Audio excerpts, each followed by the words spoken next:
లైవ్‌లో దెయ్యం పట్టుకోడానికి వెళ్ళిన యూట్యూబర్. కెమెరాలో చిక్కింది దెయ్యం కాదు. ప్రపంచాన్ని షాక్ చేసిన ఒక నిజం. అది ఒక మారుమూల గ్రామం. ఆ ఊరి చివర ఒక పాతకాలపు బంగళా ఉంటుంది. ఆ ఇంటి చుట్టూ రకరకాల కథలు ప్రచారంలో ఉన్నాయి. అక్కడ దెయ్యాలున్నాయి.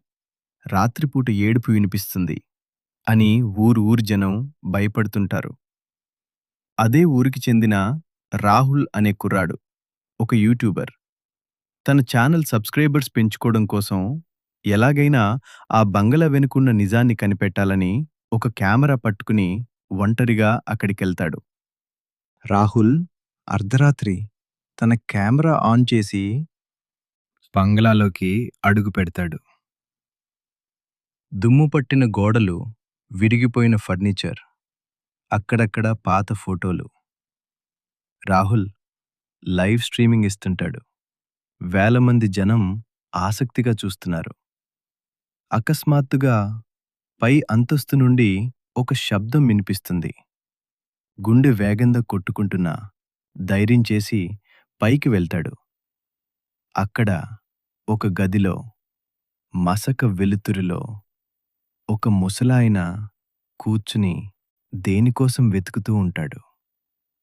రాహుల్ భయపడుతూనే, "ఎవరు మీరు? ఇక్కడ ఏం చేస్తున్నారు?" అని అడుగుతాడు. ఆ ముసలాయన నెమ్మదిగా తల ఎత్తి చూస్తాడు. ఆయన కళ్ళలో భయం లేదు, కానీ అంతులేని బాధ ఉంది. ఆయన పేరు శివయ్య. శివయ్య ఒకప్పుడు ఆ ఊర్లోనే పెద్ద కోటీశ్వరుడు. ఆయనకు ఇద్దరు కొడుకులు. సాఫ్ట్‌వేర్ ఇంజినీర్లుగా విదేశాల్లో సెటిల్ అయ్యారు. శివయ్య తనకున్న ఆస్తినంతా అమ్మేసి కొడుకులకు చదువు చెప్పించాడు. కానీ పెళ్ళయ్యాక కొడుకులు తండ్రిని పట్టించుకోవడం మానేశారు. "నీ వల్ల మాకు అవమానంగా ఉంది" అని చెప్పి ఆ పాత బంగళాలో ఆయన్ని ఒంటరిగా వదిలేసి వెళ్ళిపోయారు. శివయ్య చెప్పే మాటలు వింటున్న రాహుల్‌కి కళ్ళలో నీళ్లు తిరుగుతాయి. లైవ్ చూస్తున్న వేల మంది ఆడియన్స్‌కి కూడా అదే పరిస్థితి. అది దెయ్యం కథ కాదు, ఒక తండ్రి కన్నీటి గాథ అని అర్థమవుతుంది. శివయ్య రాహుల్‌తో ఇలా అంటాడు. బాబు, నా కొడుకులు నన్ను వదిలేసినా పర్వాలేదు. కానీ ఈ ఇంట్లో నా భార్య జ్ఞాపకం ఒకటుంది. ఆవిడే చనిపోయే ముందు నాకొక ఉత్తరం రాసి, ఈ ఇంట్లోనే ఎక్కడో దాచింది. ఆ ఉత్తరం దొరికితే చాలు, నేను ప్రశాంతంగా కన్నుమూస్తాను. అందుకే రోజు రాత్రి ఇక్కడ వెతుకుతుంటాను. రాహుల్ ఆయనకు సహాయం చేయాలని నిర్ణయించుకుంటాడు. ఇద్దరూ కలిసి గదిని గాలిస్తారు. చివరకు ఒక పాత పెట్టెలో ఆ ఉత్తరం దొరుకుతుంది. ఆ ఉత్తరం చదివిన రాహుల్ షాక్ అవుతాడు. అందులో శివయ్య భార్య ఇలా రాస్తుంది.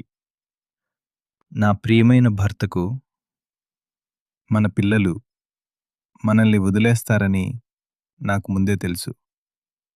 అందుకే మనకున్న ఆఖరి ఆస్తి అయిన ఈ బంగళా కింద ఉన్న నేలలో 10 కిలోల బంగారం దాచిపెట్టాను.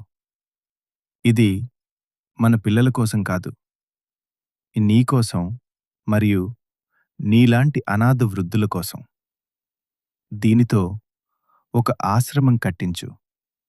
ఈ లైవ్ వీడియో సోషల్ మీడియాలో సెన్సేషన్ అవుతుంది. మరుసటి రోజు ఉదయానికే ఆ ఊరి జనం, మీడియా అంతా అక్కడికి చేరుకుంటారు.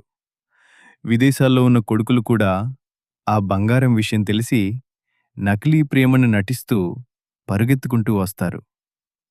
"నాన్నా, మమ్మల్ని క్షమించు, మాతో వచ్చెయ్" అని నాటకాలాడతారు. కానీ శివయ్య అప్పుడు ఒక గట్టి నిర్ణయం తీసుకుంటాడు. రాహుల్ కెమెరా వైపు చూస్తూ, ఈ ఆస్తిలో నా కొడుకులకు ఒక్క రూపాయి కూడా ఇవ్వను. ఆ ఉత్తరంలో నా భార్య కోరుకున్నట్టుగా ఈ బంగళాను ఒక వృద్ధాశ్రమంగా మారుస్తున్నాను. నా శేష జీవితం ఇక్కడే గడుపుతాను. కొడుకులు తలదించుకుని వెళ్ళిపోతారు. రాహుల్ తీసిన ఈ వీడియో కోట్లాది వ్యూస్ సాధిస్తుంది. ప్రపంచవ్యాప్తంగా శివయ్యకు మద్దతు లభిస్తుంది. వీడియో చివర్లో రాహుల్ ఒక సందేశం ఇస్తాడు.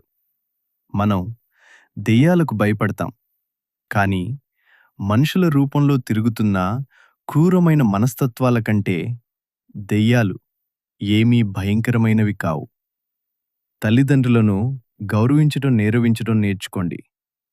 ఈ వీడియో నచ్చితే లైక్ చేయండి, షేర్ చేయండి. మీ అభిప్రాయం కామెంట్లో తెలియచేయండి.